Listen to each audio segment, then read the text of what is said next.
All right, so here are the different types of variables that we are going to be using. Okay, the first kind is the primitive type. So we're discussing primitive types, and the primitive types are the ones that I showed you before, the ones where you have a, basically a container called fun. In this case, the name is fun, and 99.0 is stored in it. Okay, only one value can be stored at a time, and it must be a specific kind of value. So in this case, this one is called a double, and we'll discuss what that means in a sec. Okay, so this is another way to kind of visualize it, that this is a box storing the number 254 in, and the box is called a plus. Okay, and this one can only store positive and negative whole numbers. So we all know an integer is a positive or a negative whole number. Okay, primitive types. These are the primitive types. There's a couple more that we discussed, but there's a bunch of primitive types, but we tend to focus on only a few of them. We tend to focus on int, double, and boolean. Okay, these are reserved words also. We can't use those to name our variables. So this one, int whole, that's whole is the name of the integer, and fraction if we wrote it like this. But in this case, an integer is a whole number, so it's a positive or negative whole number, and a double is considered a fraction. Okay, it's got a decimal value. I always think D double decimal, but you can write them as fractions too. It states how much and what kind of value the variable can store, and that's all it can store. Okay, so this is how much memory it uses. So this is why we have different kinds. So if you look here, these four right here are all integers. They're just smaller amounts, and they take less to store. So that's why we change the type of value. If I'm talking about the number of students in my class, a byte is a better one to use instead of a long, which would be a lot of bits. Okay, this is the higher the bit, the more storage it takes to store it. These are your min to your max. The only ones we really care about here is integer, and we're going to get a really specific value later on in this video that you do have to know.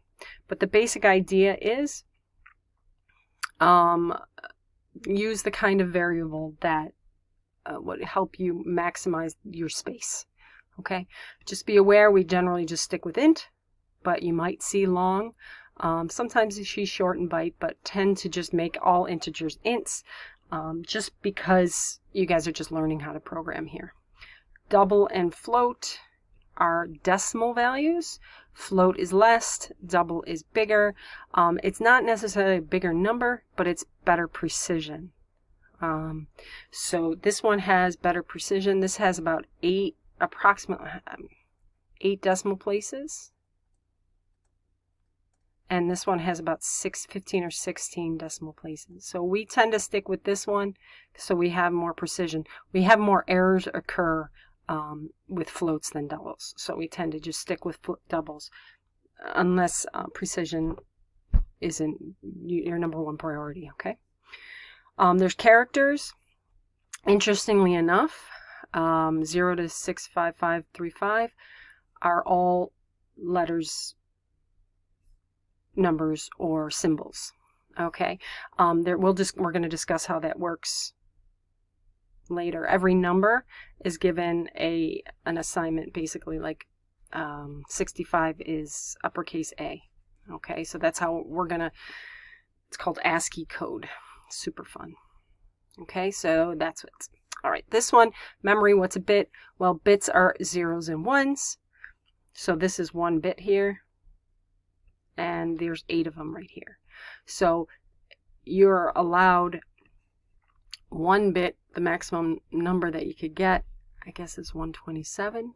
But if you're allowed, 8 bits or 1 byte is approximately 127, right? Yeah, 127, 128 here.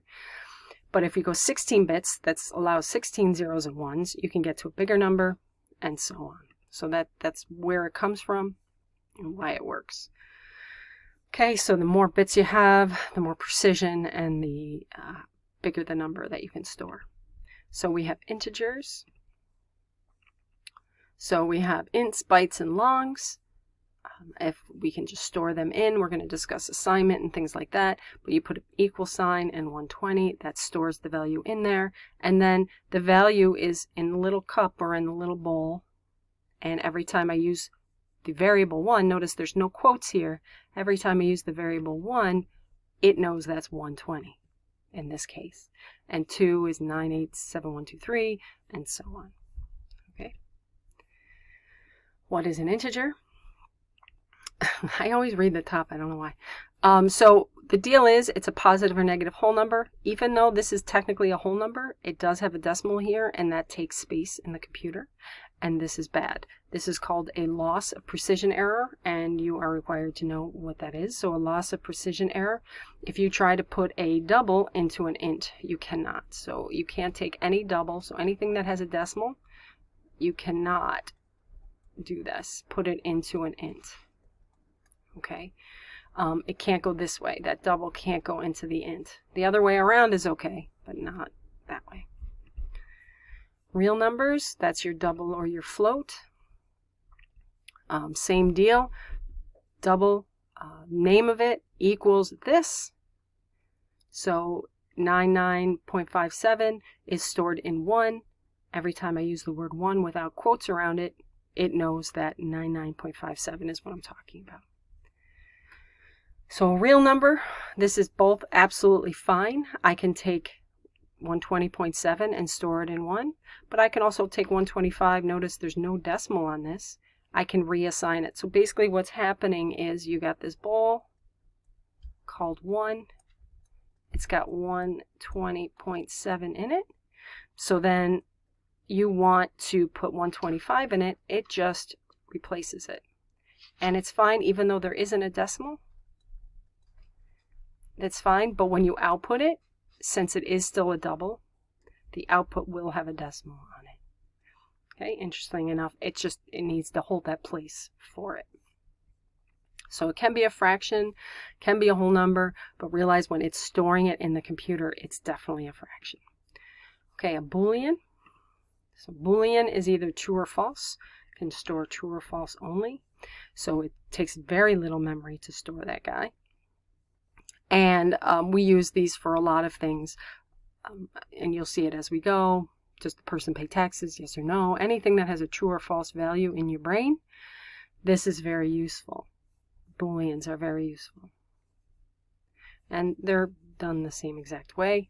The name of the Boolean, then the name we give it, then it equals either true or false. That value gets stored right in there. Okay. Then we have characters. Characters are interesting because these two things right here are basically the same thing. Okay, and we'll discuss that. But characters are CHAR. We don't use these a whole lot. We tend to use strings a bit more, but it's a possibility you might need it.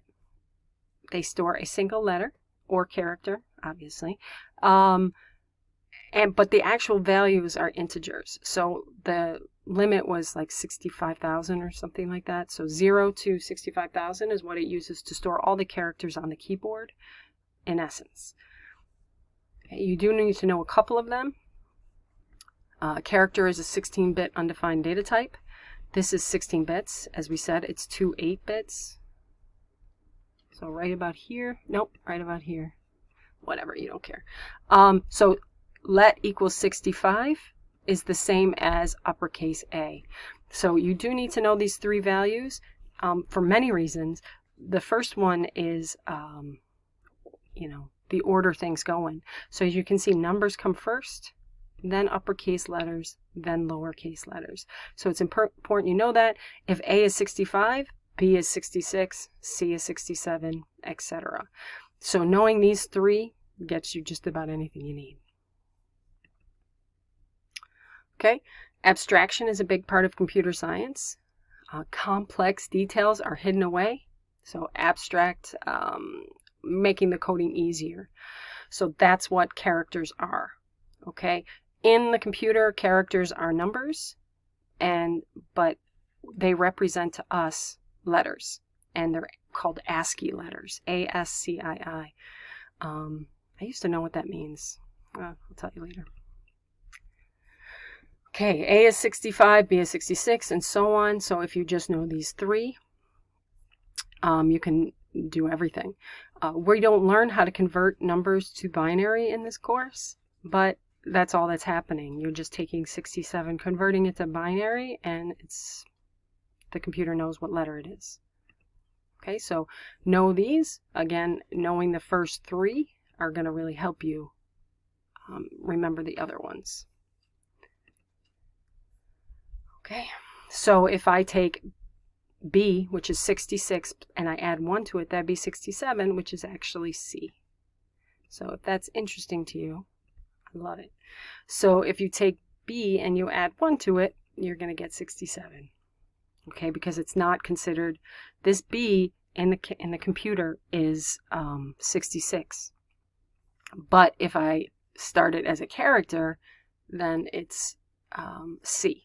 So it's a little confusing, but we don't use characters as much as enough to make you get too frustrated. So it's just a cute, interesting thing that you need to understand that characters are stored as numbers in the computer. Okay, so that's it. Those are the different types of primitive types that we're going to be using, and then we're going to be discussing references. Wait, I can do it now. Have a nice day.